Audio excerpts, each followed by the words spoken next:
Yang ban daerah kamu ke banjir ya? Di mana dia? Dia orang luar. Ah, yang tu pe ke tanah rade tu.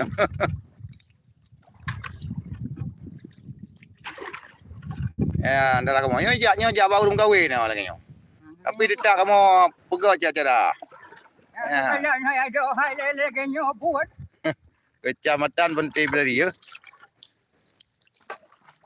Rumah. Marmah dah.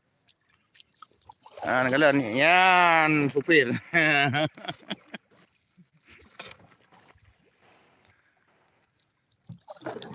Ya, rakan.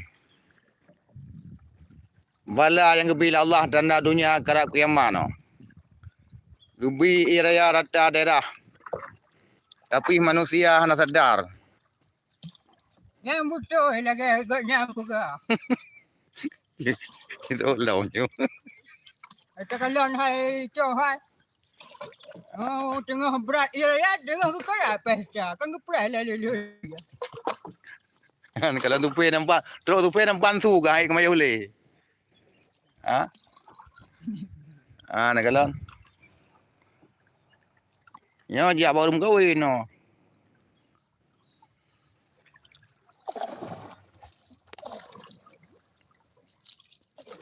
Ya, orang ke malam.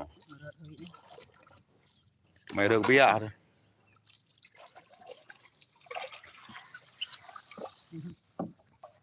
Macam kau ule ture sana. Ale itu pindah Honda tu. Ina berjalan ramah i ya. Man tak thun kawe tak khur nyaring limat matahan.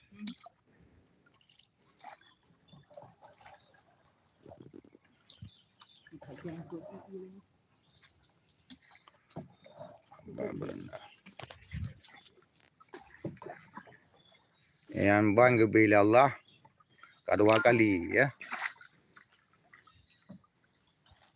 Nya kon wa hana le kaye hana le utun gebi banjir jadi kon tanah dunia gena gulung. Antara sabo tanah gebi area rata segau. Gede tutung rata segau. Nyan tanah dunia ka gena gulung. Ulama-ulama yang nak kecok pulang lah Allah.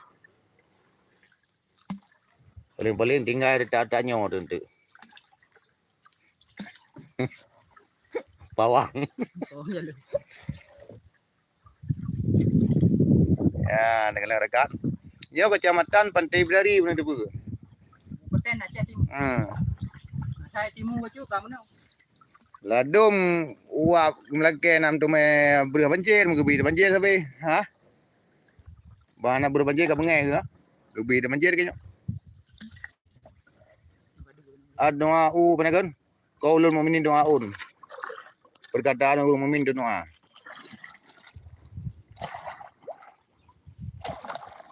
Oh, mangkat tu. Jangan nampak. Kudih, kadi kau. Enak tak? Apa dah?